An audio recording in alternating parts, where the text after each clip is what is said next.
hey guys ഇന്ന് ഞാൻ എൻ്റെ അമ്മനോട്ട് പോകണം പോണേക്കൽ കുറച്ച് കഴിച്ചാണ് ഈ കാണുന്നത് എൻ്റെ അമ്മനോട്ട് പോകുമ്പോൾ പ്രത്യേകിച്ചൊന്നും കാണില്ല എന്നാലും എന്തൊക്കെ കാണാണ്ട് ഇതാണ് പാട റോഡ് തോട് ഇങ്ങനെ കുറച്ച് കഴിച്ചാണ് എൻ്റെ അമ്മനോട്ട് പോകുമ്പോൾ കാണില്ല നിങ്ങൾ ചോദിച്ചപ്പോൾ എന്തൊരു ഷുണ്ണിയാണ് പിന്നെ റോഡ് പോകുമ്പോൾ റോഡ് കാണാതിരിക്കും ഈ കാണുന്ന സിറ്റിസൻകാരെ വീടാണ് സോറി ഗൈസ് വീടല്ല പഠിപ്പുര എങ്ങനെയാണ് പിന്നെ വീടിൻ്റെ കാര്യം പറയും വേണ്ടല്ലോ ഇത് വെട്ടത്തൂർ സ്കൂൾ എൻ്റെ അച്ഛനമ്മക്ക് ഇവിടെ പഠിച്ചത് ഇവിടെ കുറച്ചു പോകുന്നത് നമ്മൾ വെട്ടത്തൂർ പൂങ്കാവന ഡാമും കാണാം ആദ്യം കൂടെ കാട് ചെറുക്കുന്നു ഇപ്പോൾ സെറ്റ് ആക്കിയിട്ടുണ്ട് കയറി പോകല്ല സ്റ്റെപ്പ് വരെ സെറ്റാണ് പിന്നെ മഴയുടെ പെയ്ത് വെള്ളച്ചാട്ടം കൊണ്ട് കുത്തി കളിച്ചിട്ട് വന്നാലോ എൻ്റെ പൊന്നു പറയും വേണ്ടല്ലോ എന്താ ചുരുക്കില്ലേ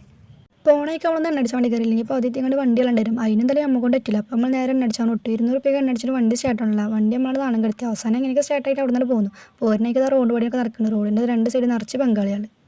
പോരാത്തിനാണ് ജെ സി ബി പണ്ട് എൽ പി എൽ പഠിച്ചുമ്പോൾ റോഡ് കൂടെ ജെ സി ബി പോയി പിന്നെ പറയും വേണ്ടല്ല ജനലും അതിലൊക്കെ ഫുള്ളാക്കി ജെ സി ബി കാണാൻ വേണ്ടിയിട്ട് പിന്നെ ഈ കാണുന്ന വണ്ടിൻ്റെ പേരൊന്നും വെച്ചാൽ റോഡിന് എന്തൊക്കെ വണ്ടികളൊക്കെ പോകുന്നുണ്ട് നിങ്ങൾക്ക് അറിയുന്നുണ്ടെങ്കിൽ ഒന്ന് കമൻറ്റ് ഇട്ടാൽ ഇത് പള്ളിക്കുന്ന് എൽ പി സ്കൂളാട്ടോ ഇവിടെ കുറച്ച് കുട്ടികൾ പുതിയ വണ്ടി വരെ പോകുന്നുണ്ട് സംഭവം അവർക്ക് വീട്ടിൽ ഒന്നും അതിൻ്റെ പൊലിവാണ് പിന്നെ എൻ്റെ അമ്മയുടെ പോകുമ്പോൾ കാണാൻ കഴിച്ചതാണ് കപ്പ കൃഷി ഇവിടെ ആദ്യം റൗണ്ട് അപ്പോൾ എന്നിട്ട് ഇങ്ങനെ കപ്പ കൃഷി ആക്കിക്കണം ഇതാണ് എൻ്റെ അമ്മൻ്റെ ഇവിടെ എത്തിയപ്പോൾ ആരും കാണാമല്ലോ പിന്നെ എൻ്റെ അമ്മ അങ്ങനെ നടന്നു തരുന്നുണ്ട് പിന്നെ നമ്മൾ നേരെ നമ്മൾ മാമൻ്റെ ഇട്ടെടുത്ത് പോയിട്ട് ഇതാണ് ടാമിക്കുട്ടി ഓളൊക്കെ ഉണ്ടപ്പോഴാണ് കാര്യം ഓർമ്മ വന്നു ഓൾക്കെല്ലാം ബിസ്ക്കറ്റ് അങ്ങനെ മറന്നു പിന്നെ നമ്മൾ കുറച്ച് പായം കൊടുക്കുന്നു അത് കൊടുത്തു നോക്കി പക്ഷെ നമ്മളോട് തെറ്റിക്കാണ് ബിസ്ക്കറ്റ് കൊണ്ടുവരത്തോണ്ട് നമ്മളെടുത്തിട്ട് പായം വാങ്ങല പിന്നെ അമ്മ എടുത്തിട്ട് വാങ്ങി അപ്പോൾ ശരി എന്നാ